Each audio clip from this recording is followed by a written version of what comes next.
Hello once again, everybody, and thank you for joining me in the Bettor's Box with BangTheBook.com's MLB betting podcast for Monday, June 17th. I am your host, Adam Burke. This and every edition of the Bettor's Box presented by our friends over at DSI Sportsbook. BTB is number 200. We'll get you that 100% deposit match bonus for the Sportsbook, 100% deposit match bonus for the live casino at BetDSI. It's only a game until you bet it. Monday, Thursday format here with the Bettor's Box, as you know.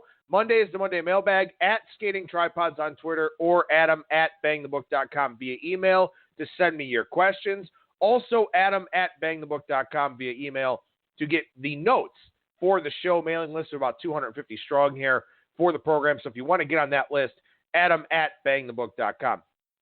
My daily MLB picks and tips piece updated every day over at the website. NFL season win totals are rolling out. We're about halfway through those over at the website. Our writer is doing a great job with that. So definitely make sure you check those out. And also college football coming soon. I've done some work handicapping the new head coaches for both the Power 5 and the Group of 5. I recalculated my home field advantages yesterday, so I'll be posting that article this week. And looking to get my first round of power ratings up over the next couple of weeks. So that'll be coming your way over at BangTheBook.com. Trying to get through some of that research here, trying to fix what's wrong in Major League Baseball. It's a very, very busy time of year, to say the least. So bear with me, trying to get to everything that I possibly can here. A lot of other sites take it easy over the summer. We don't at BangTheBook.com, your one-stop shop for sports betting news and information. All right, so we got the Monday Mailbag here for you. Got a couple of questions for that.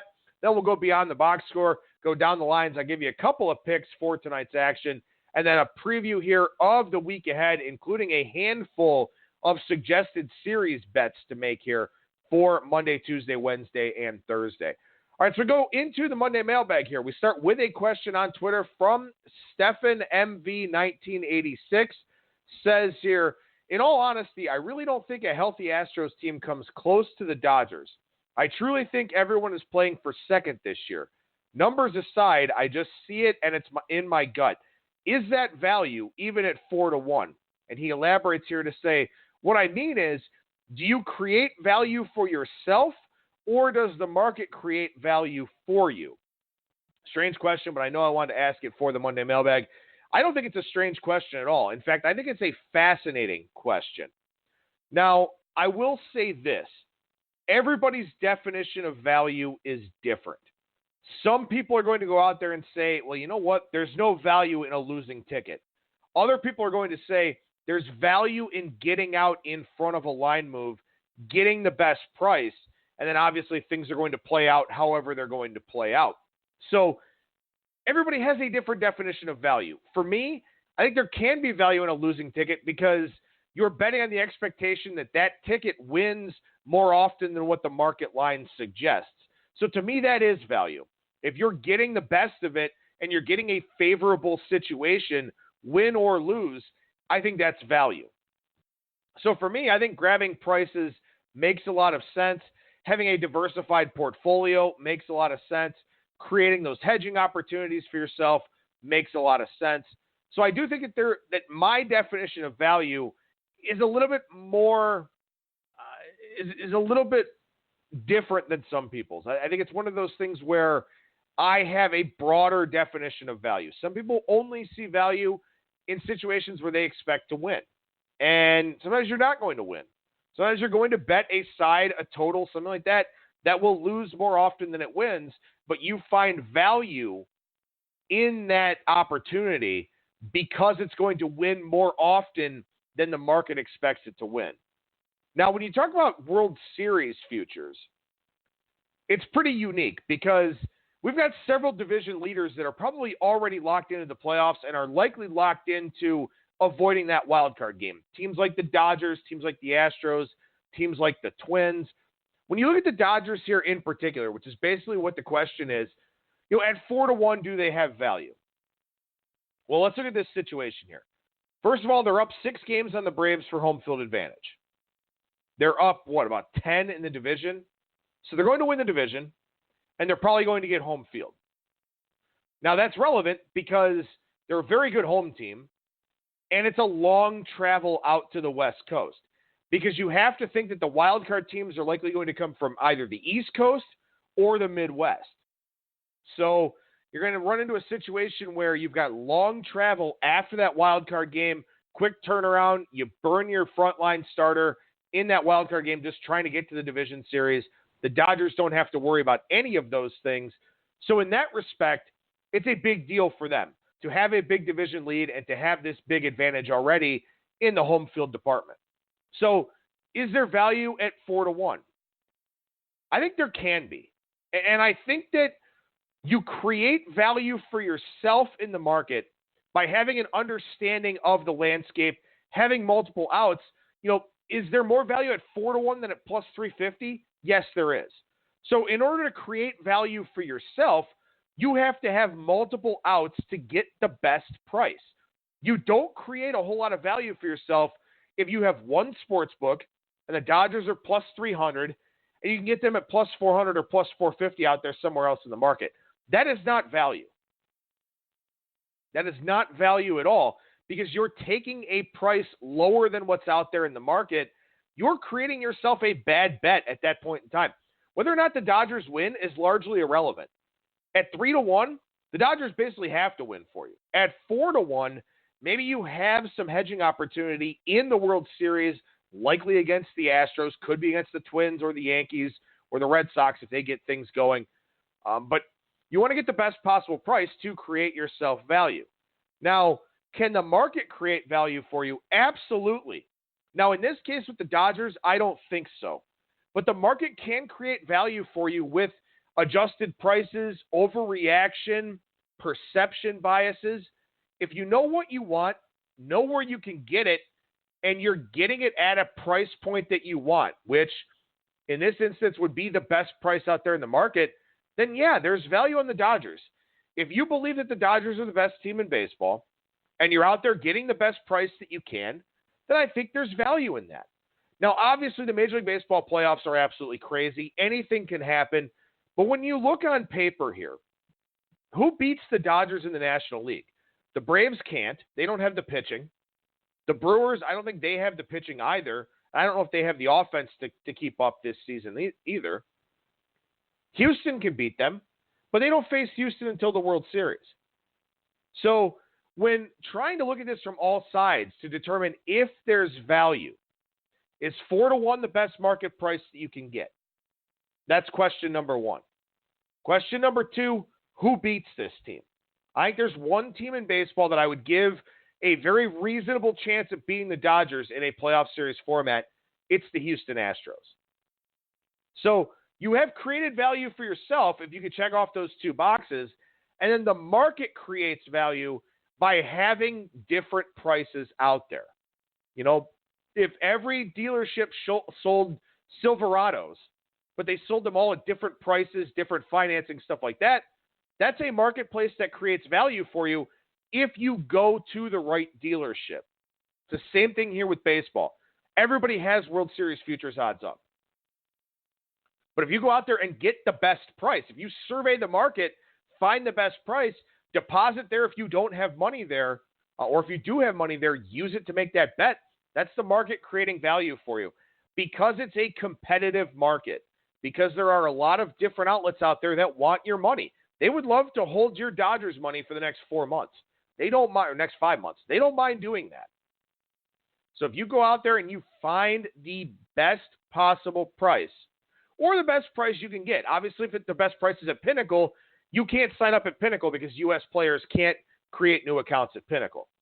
So if you sign up at the best U.S.-facing book that you can, get the best price that you can, that's creating value, and the market inherently creates value for you because of its competitive nature. So it's a little bit of both to answer the question here, where you can create value for yourself by understanding the market and getting the best price, but the market creates value by giving you those opportunities to get those prices. So, I think that one of the things that I've done a pretty good job of here on this show, and really on Bang the Book Radio overall, is to show you that this is a lot more than handicapping. Handicapping is breaking down the game. It's looking at the stats. It's looking at the matchups, looking at the situations, all those types of things. The betting comes in when you get out in front of the market, when you shop around for different prices, when you have an understanding of, the opportunities for arbitrage, even if you don't do it, you understand the context of line moves, with the line moving one way, coming back the other way. A lot of important betting concepts out there that a lot of people don't understand, including bankroll management. I think that's what separates our show from a lot of the shows that are out there. So great question, Steven Stefan. I apologize if I butchered it the first time, but great question. And I think that there, probably is value in the Dodgers, even though they are one of the favorites to win this thing. Doug via email with our second and final question here says, there was a lot of talk about what is commonly referred to as line reversals and big line moves close to the start of a game in particular. This is usually referred to being done as by a sharp or by a whale close to game time.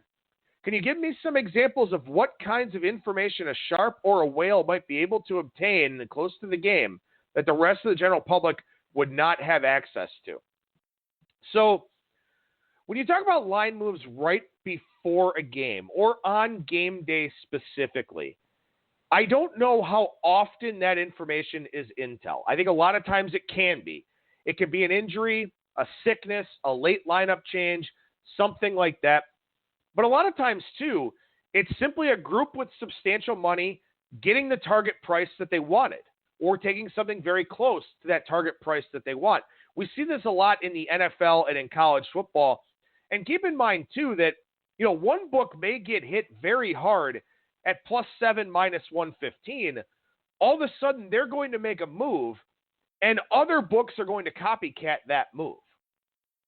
You got to keep that in mind here, too, that, a lot of times this is a hit that happens at one sports book, but the ripples kind of make everybody, take some sort of action.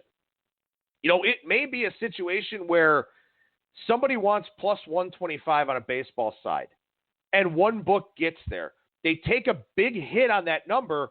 All of a sudden, they drop to, say, maybe +118 or +120, something like that. Well, the rest of the market, depending on the risk management profile of that specific book, is going to see that move and do what's called moving on air, where they're not getting the action, but they're going to move anyway. So sometimes it's not an injury thing. Sometimes it's just a price grab at a certain book that creates a ripple effect out there in the market, and everybody else moves. Because you don't want to get caught with your pants down. If you see somebody take a hit at +125, you're sitting there at +120, you're wondering, was it the price? Was it an injury that hasn't hit the wire yet? Is it a sickness? Is it a lineup change? Is it a weather report? Is it, something else? They may not necessarily know immediately, but they're going to take those steps anyway to go from +120 down to +115 because somebody out in the market got hit and they don't want to be the next ones that get hit. So there are a lot of copycat moves. There is a lot of moving on air that gets done out there in the marketplace. That's something that you want to keep in mind, especially with some of these books that are intolerant to risk. Some of the very public shops that are out there that don't encourage sharp action, when they see a big outlet move like a Pinnacle or a bookmaker, something like that, they're going to assume, okay, that's the sharp side.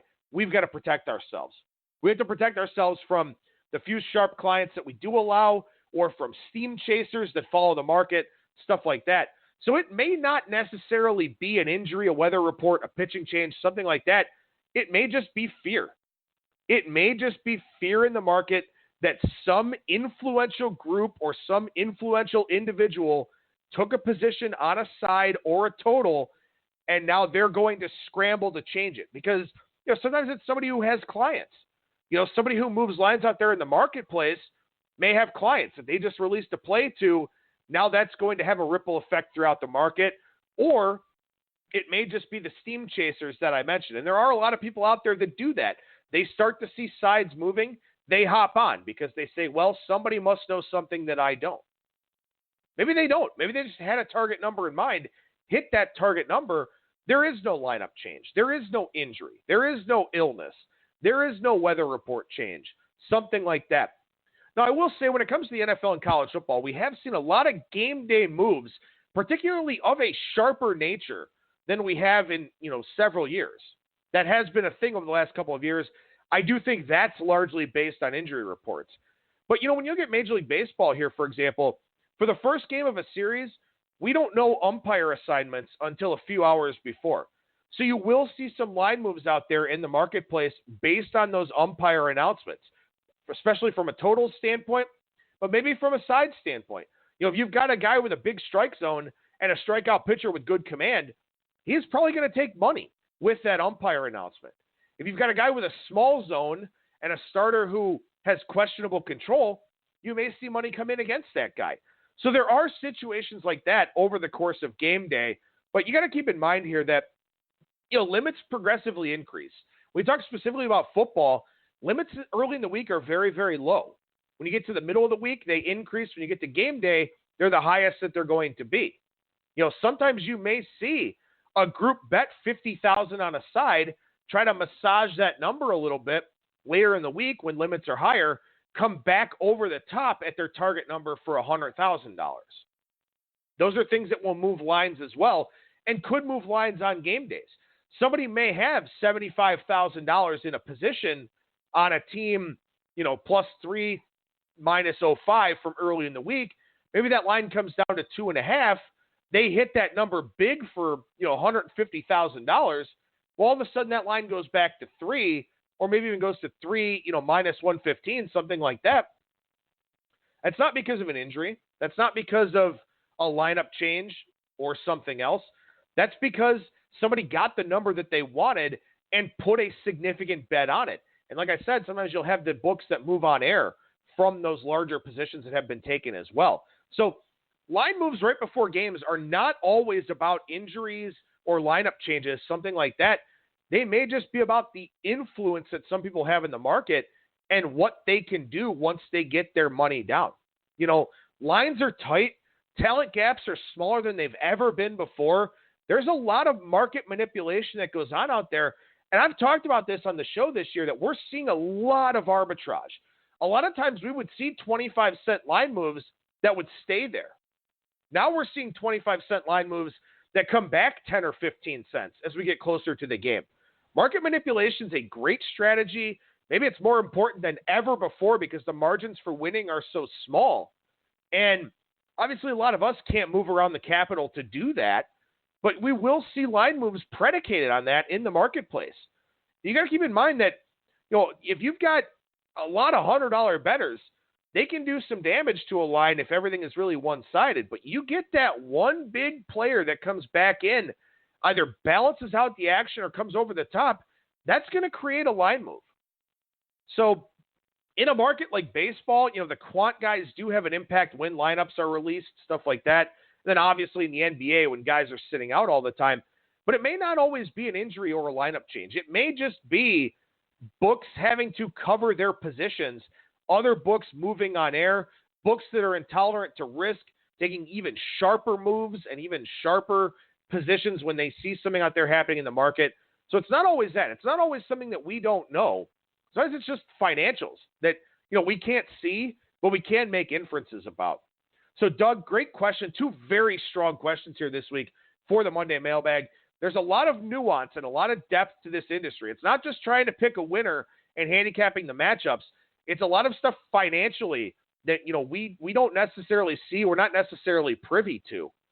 So a lot of stuff going on out there in the markets on a daily basis that does move these lines around, does manipulate them quite a bit. And that's kind of speaking to, the concept of value and then also the concept of these late line moves right before games or on game day. Again, Adam at bangthebook.com via email for the Monday Mailbag questions and at Skating Tripods on Twitter. Let's take a look here beyond the box score. Let's start with the Rangers taking 2 out of 3 on the road from the Reds. And I got to say this, Joey Gallo's been out for a couple of weeks now. The Rangers are 6th in runs scored in that span since Gallo went down, but they're only batting .257 with a .336 on base, .386 slugging, .311 weighted on base average, 87 WRC+. They're the only team in the top 15 in runs scored over the last 2 weeks with a weighted runs created plus under 100. So I think this is getting to be a good time to fade the Rangers. Their pitching staff is pretty weak. The market's looking to fade Mike Minor. I'm looking for a Rangers fade here. We'll see if I'm on any of these games with the Indians down in Arlington this week. They got Mike Clevenger on the bump tonight, but I am looking to fade this Rangers offense a little bit. So maybe some unders, maybe some plays on the other side. But when you look at this Rangers team here, they've been very, very fortunate in those higher leverage plate appearances without Gallo. They're not creating as many opportunities, but they're cashing in at a high rate. I think that the Rangers are probably a little bit of a fade team here. Now, when you look back at this series against the Reds, they used a triple opener on Friday before they went to Drew Smyly. He wound up picking up the 3-inning save in that one. They were up 7-0. But, Money's been coming in against Mike Minor a lot. He outlasted Tanner Roark in that start on Saturday. Money actually came in on Minor in that one. Then we saw Ariel Jurado get rocked on Sunday. Sonny Gray wasn't great, but he was good enough because the Reds gave him some offensive support there. But really what I wanted to talk about from this series is that I think it's time to fade the Rangers. They've been an overachiever here already this season.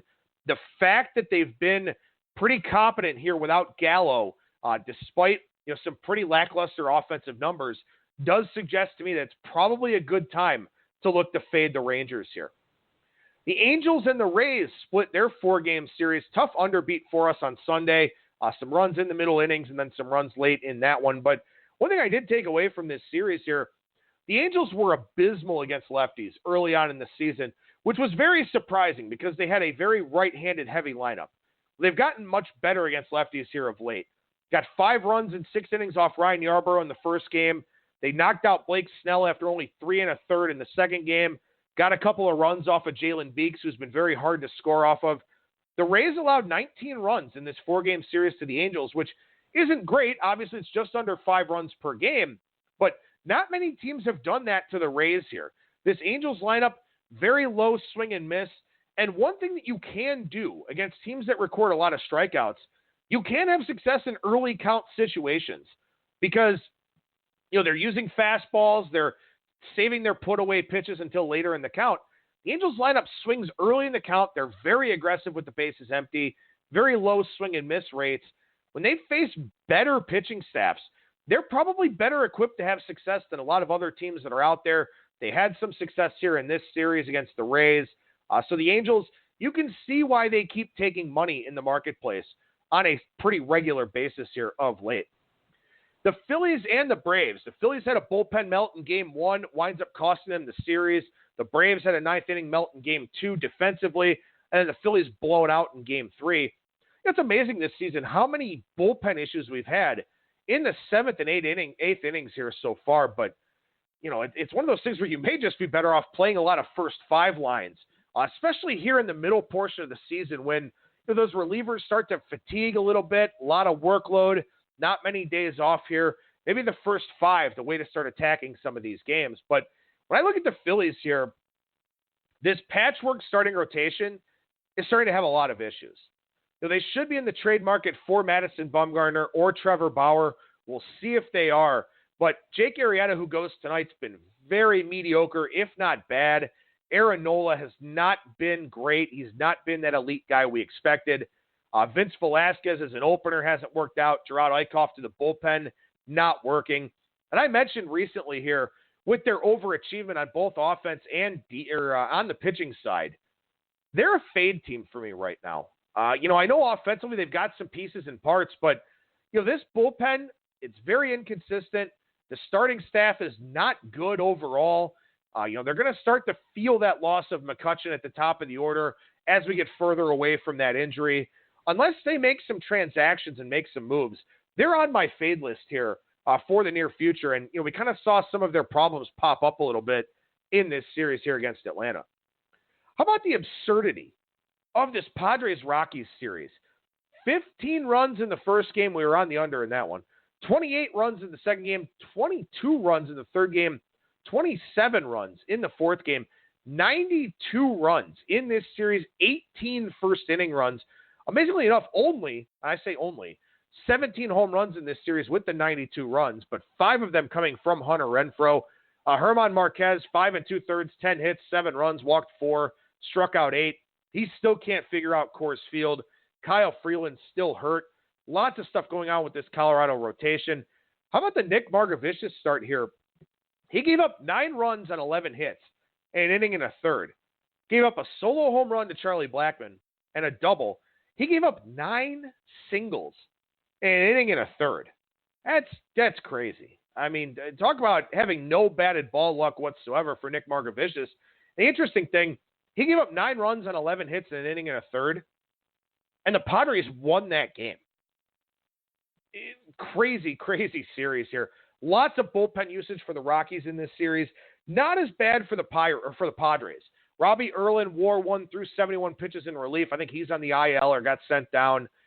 They had some guys that they sent down after working some mop-up duty here. So the Padres, their bullpens worked a lot here this season anyway. But the Rockies came out of this series a little bit worse for wear, although they do have today off, whereas the Padres are hosting the Brewers in San Diego here in tonight's game. Let's go through some exit velocity stuff here on today's show. Let's talk about highest and lowest rates of hard contact. So the most 95-plus batted balls allowed this season. Mike Leake, 133. Herman Marquez, 130. Madison Bumgarner, 115. Dakota Hudson, 112. Brad Keller, 110. Marco Gonzalez, 108. Reynaldo Lopez, also 108. Andrew Kashner, 106. Antonio Senzatella and Adrian Sampson, 105. So this is the highest number of 95-plus batted balls. And again, remember, batting average about 525, WOBA about 680 or about 665 on 95-plus batted balls. So these guys are allowing a lot of hard contact.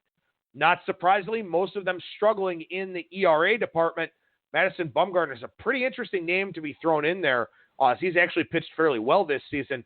But those are your guys that allow the most 95-plus batted balls. Lots of hard contact. The more hard contact, the harder it is for a lot of these guys.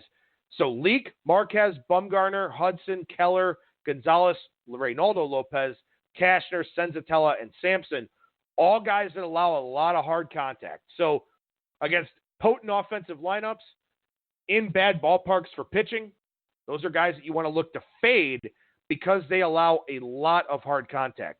Now we look at the highest percentage of batted balls of 95-plus miles per hour put into play. Dan Straley, 48.5%. 48.5% of Straley's balls in play have been 95-plus miles per hour. David Hess, 47.5. Carlos Carrasco, who is out with that illness, 47.3. Senzatella, also 47.3. Kashner, 46.9.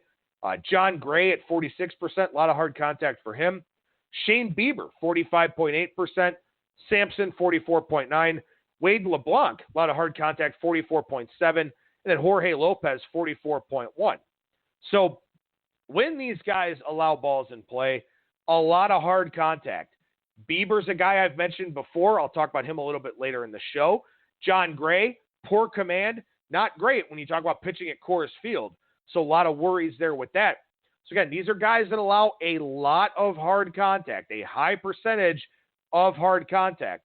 The reason Bieber not in the first group is because of his strikeout rate. When he does allow balls in play, they tend to be hit pretty hard. So again, you want to try to shy away or fade guys that allow a lot of hard contact. Most 100-plus miles per hour batted balls allowed. Very interesting list here. Mike Leake, Herman Marquez, not a surprise. Dakota Hudson, not a surprise. Daniel Norris, a lot of very high-velocity contact, a guy that the market has faded quite a bit here this season. Reynaldo Lopez once again. Madison Bumgarner, Ivan Nova, Shane Bieber once again making an appearance. A lot of high-velocity contact against all of these guys. Brad Keller. How about Patrick Corbin? A lot of 100-plus batted balls. Speaks to the drop in slider command. He pitches tonight, by the way, against the Phillies. That's a total that's gone up a full run since it opened from 9 to 10. Merrill Kelly. How about Cole Hamels on the list here? Brett Anderson and John Gray making another appearance. 100-plus batted balls. That's a lot of high-velocity contact. That's very worrisome from those guys here on that list. So again, Leake, Marquez, Hudson, Norris, Lopez, Bumgarner, Nova, Bieber, Keller, Corbin, Kelly, Hamels, Anderson, and Gray. Some guys on that list that are thought to be very good starting pitchers, but are still allowing a lot of high-velocity contact, and 100-plus mile-per-hour batted balls are very, very bad. Very bad. Probably a batting average around 600. I would say a WOBA in the 750 range. 100-plus batted balls. Those are your doubles and home runs. So some guys allowing a lot of hard contact here so far this season. The fewest number of 95-plus batted balls, this is minimum 1,000 pitches as a starting pitcher. We've got Zach Godley, Yanni Chirinos, Blake Snell, Kenta Maeda, Anibal Sanchez, Martin Perez, Chris Paddock, John Means for the Baltimore Orioles, Jake Odorizzi, and Caleb Smith. Godley has not had success with this. The rest of these guys have had a lot of success with this at inducing weaker contact. Fewest number of 95-plus batted balls. Again, Chirinos, Snell, couple of Rays there. You've got Sanchez for the Nationals, Maeda for the Dodgers. These guys really limiting hard contact. When you limit hard contact, you can have a lot of success in this business. So those are guys that you want to keep in mind as guys that you want to look to back or bet unders with because they limit that hard contact. They limit the contact that generally brings about doubles and home runs. That's how you do a lot of your scoring here in 2019 in the big leagues. The lowest hard hit percentage, so this is percentage of batted balls of 95-plus miles per hour. The lowest guys, Martin Perez, 26.9%. Anibal Sanchez, 27%. Maeda, 27.9%. Eduardo Rodriguez, 28.9%. Snell, 29.4%. Dylan Bundy, 29.4%. Lance Lynn, 30%. Brandon Woodruff, 30.1%. Noah Syndergaard, 30.4%. Hyun-Jin Ryu, 30.7%. And then the next five, Barrios, Beeks, Alcantara, Sandy Alcantara, Lucchesi, and Soroka. So those 15 guys really limiting hard contact. That goes a long, long way in preventing run scoring. So those are guys that you want to look to back and, again, bet unders with. Again, Adam at bangthebook.com via email to get these lists. They will help you with the notes for the show. Fewest number of 100-plus batted balls. Blake Snell, Chris Paddock, Zach Godley, Mike Soroka, Ulyss Chacin, ironically enough, having a terrible season. Martin Perez, Jake Odorizzi, Yanni Chirinos, Jacob deGrom, Anibal Sanchez. So those are guys really doing a good job limiting that ultra-hard contact against. So, again, very important lists here. Again, you want to look to fade or bet overs with the guys that allow a lot of hard contact. Bet on or bet unders with the guys that really do a good job of limiting the hard contact. All right, let's go down the lines here, talk about some line moves dating back to Friday. Pretty quiet overall on Friday. We saw a little bit of yo-yoing with the Zach Davies, Drew Pomerantz line. Talked about that one in my article on Friday. Had some positive feedback on Twitter about it. Davies a regression candidate. Pomerantz a big XWOBA positive regression candidate. So that line didn't really move a whole lot. You would have expected people to come in on Davies. Some sharper guys did take Pomerantz early on with that line move, and the Giants did come away with the victory there in that one. Friday, we saw money against Blake Snell. Always intriguing when you get line moves against guys that take a lot of money. Snell, one of them here. That was Andrew Heaney and the Angels there in that one. Angels taking a lot of money still, as we know. But when you see money come in on guys that usually get faded, or you see money come in against guys that the market usually backs, that says a lot to you out there in the marketplace. Saw very heavy Kyle Gibson money for the Twins against the Royals. Big push out there to fade Brad Keller. That one did work out once again for the market. Interestingly enough, again on Friday, that Sabathia and Giolito line barely moved. And I talked about that one in my picks and tips piece. The market has been against Sabathia a lot. Giolito's been as good as humanly possible over his last 8 starts. Pitched pretty well in this one again. That line didn't move. Very interesting to see that with what's usually a fade of Sabathia against the guy in Giolito pitching very well. There's some skepticism about Giolito out there in the marketplace.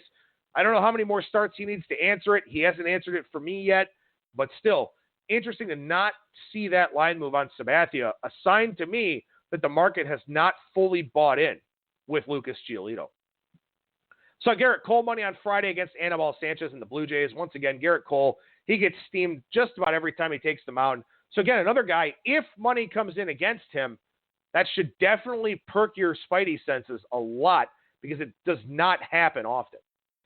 Saturday, we saw heavy money on Steven Strasburg fail. That didn't work out in the marketplace. We saw the Marlins in an uncomfortably large favorite role. They're about minus 125 favorite. The market came in against them. they still happen to come away with the victory in that one. We didn't see money on Noah Syndergaard, who's a big ex-Woba positive regression candidate. Now he's on the injured list with that bulky hamstring again. Once again, interesting to not see Thor money come in. That command profile just hasn't been good enough. Chris Sale took money against the Orioles. That'll happen all the time. Sale takes money all the time as well, much like a guy like Garrett Cole. We saw a slight fade of Shane Bieber against the Tigers. The Tigers have a bad lineup, though. Shane Bieber pitches Thursday in Texas against Mike Minor. I'll be very interested to see where the market settles up in this one, because Bieber is a fade guy from a contact metric standpoint, but the market's been coming in against Mike Minor pretty much every start he's made over the last 5 or 6 starts. So what happens with that line move on Thursday? I'll be very interested to see what happens there. Getaway day game, Indians coming back home off of a road trip. I'll be very intrigued to see how that line sets up for that Thursday day game in Arlington. Sunday, we saw Dakota Hudson money hit the board against Jason Vargas. Again, Dakota Hudson has allowed a lot of hard contact this year, but a lot of it on the ground. Vargas, not really a guy that the market believes in at this point in time. We saw Chris Archer money come in on Sunday against the Marlins. That did come through. Archer did not pitch well, but interesting to see money coming back in on Archer when the market has kind of sworn him off a little bit here of late. Saw a fade of Jeff Samardzija on Sunday. That was the Giants against the Brewers and Chase Anderson. Brewers looking to avoid the sweep there, and they did. Not a lot of love for Samardzija out there in the marketplace. We saw money on Griffin Canning and the Angels on Sunday against the Rays. Opener Ryan Stanek there in that one. A lot of Angels money still out there in the marketplace, as I've mentioned many times over. Saw some steam on Trevor Bauer. That was a winner. Also saw some steam on Sonny Gray against the Rangers. Ariel Jurado going for the Rangers in that one. Gray took very heavy money, actually, in that game, which is kind of a sign to me that I think the market agrees with me with my stance on fading the Rangers. I think that will be a thing here as we go forward. It's not a thing tonight with Clevenger making his first start off the DL, but I do think it will keep being a thing as we go throughout this week and head on into the weekend as well.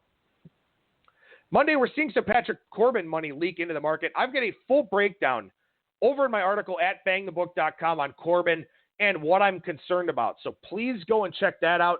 No pick on that game, but I do think it's some good information that you want to read about Patrick Corbin. Seeing money come in against Mike Soroka. He's a little bit of an ex-Woba regression candidate. Been very, very fortunate. High left on base percentage. Market looking to fade him here. Like I said, a little bit of Texas money showing up with Clevenger in his first start back. I don't think that's a concrete line move. I think that's a move where that one's going to kind of go back and forth here as we go throughout the day. Seeing some, actually, I'm going to take the Mariners tonight. Go ahead and give you my pick for this evening's action. For the first 5 here, fading Danny Duffy against a right-handed heavy lineup. We are starting to see some Mariners money in that one. The Royals are awful against lefties. I'll talk about that angle here in a couple of minutes. But right-handed heavy lineup against Duffy. Hits a lot of fly balls, hits for power. Mariners first 5 tonight, and also I think that's a line that'll be on the move as we go throughout the day here. Also another line move, seeing a little bit of money on Luis Castillo and the Reds as they take on the Astros. Some people are going to take the Astros at plus money as an auto play. Not the market right now, though. Fade of Wade Miley. We've seen a lot of Wade Miley fades as this season's gone along. I do like the under in that Astros-Reds game tonight, though. All right, so at the week ahead here, 7 series on the docket to touch on real quickly. Phillies and Nationals, the first one here. Jake Arrieta, Patrick Corbin tonight. Zach Eflin, Eric Fetty tomorrow. Nick Pivetta, Max Scherzer on Wednesday. And then Aaron Nola, Steven Strasburg on Thursday for this 4-game series. I like the Nationals a little bit here this week. They're figuring things out. They're hitting with a healthy offense. They faced the 2 stronger Philly starters in Pivetta and Nola with their aces on the mound. Eflin was very good last time out, but the market is fading Zach Eflin. I think we see an Eric Fetty line move on Tuesday, so keep an eye out for that. Maybe jump on the Nationals on the overnight lines, but I do like the Nationals in this series, and as I mentioned, looking for opportunities to fade the Phillies here in the short term. Indians and Rangers, we got a 4-game series here in this one. Mike Clevenger, Lance Lynn tonight, very good pitching matchup. Zach Plesac, Adrian Sampson tomorrow, and as I mentioned, Sampson, a lot of hard contact this season, something to watch for against a left-handed heavy Indians lineup. Adam Plutko in an opener on Wednesday, and then Shane Bieber and Mike Minor on Thursday. I'll probably look to fade Bieber on Thursday, but I may wait that one out with that money expected to come in against Mike Minor. The Indians are trying to find that second gear, though. They played well against the Twins and Yankees, split with the Reds, swept the Tigers. They're trying to make up some ground here. This is the last good opponent that they'll play before the All-Star break. So, good test for them down in Arlington this week. Rays and the Yankees. Yanni Chirinos, Masahiro Tanaka tonight. Ryan Yarbrough, Jay Happ tomorrow. Blake Snell, CC Sabathia on Wednesday. The Yankees host the Astros next weekend, so a big week for them. But Ryan Yarbrough falling off a little bit now in that full starter role. Maybe we see Stanek as the opener on Tuesday. I think that would make sense for them. But we will definitely see some Blake Snell steam coming in on Wednesday. I would certainly be on the lookout for that in this Rays and Yankees series with Sabathia going on Wednesday for the Yankees. Red Sox and the Twins. Rick Porcello, Jose Barrios tonight. David Price, Michael Pineda tomorrow. Eduardo Rodriguez, Kyle Gibson on Wednesday. The Twins are really stepping up in class here. They've played the second fewest number of games against teams with a 500 or better record. They get one here this week in the Red Sox. Rodriguez with a low hard contact rate against a Twins team built on slugging percentage. I like the Red Sox series price here. I know they're a dog tonight, but I like the matchups for them on Tuesday and Wednesday. So I like the Boston series price. Now, of course, if they lose tonight, you can play a money line rollover Tuesday and Wednesday, probably a little bit better than the series price that's out there.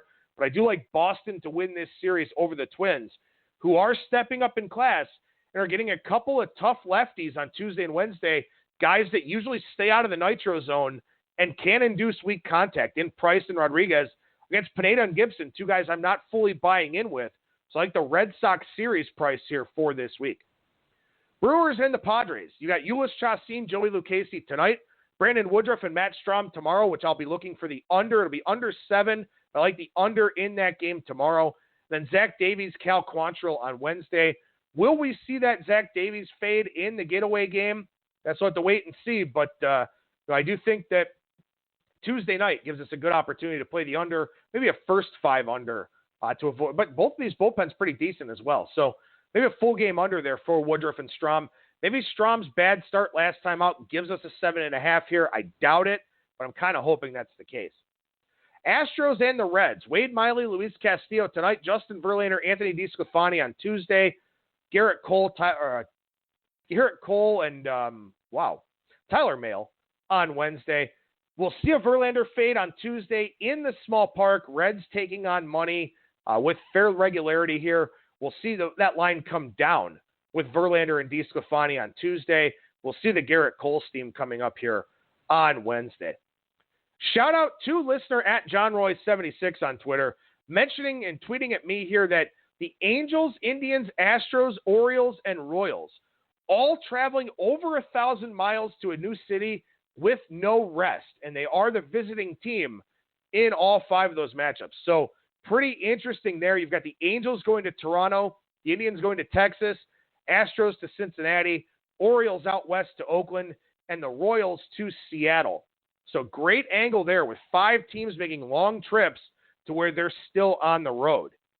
Now, the Royals are getting 3 lefties in that series against the Mariners. They're getting Tommy Malone tonight, Yusei Kikuchi tomorrow, Marco Gonzalez on Wednesday.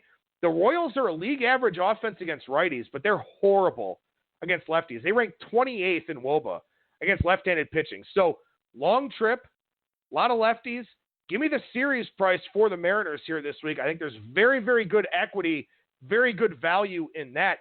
They could end up sweeping this series. It would not surprise me at all. I like the Seattle series price here this week against the Royals. All right, a lot of stuff here today on this 45-minute edition of the Bettor's Box. We'll have another edition of the Bettor's Box coming your way on Thursday. Going to take some time here this week to work on my college football stuff, get those power ratings up, get a home field advantage update posted. We got golf to talk about, the Travelers Championship. I'll preview that over at bangthebook.com here today. Going to pick up the NFC West for NFL season win totals also. So going to be a very busy beaver here this week. At Skating Tripods on Twitter, Adam at bangthebook.com to get the notes for the show. A lot of stuff going on here. Lots of good stuff going on over at bangthebook.com as well. So keep it tuned to everything that we've got going on. That'll do it for me. Thank you so much for listening, everybody. And remember that you'll never strike out when you're in the Bettor's Box.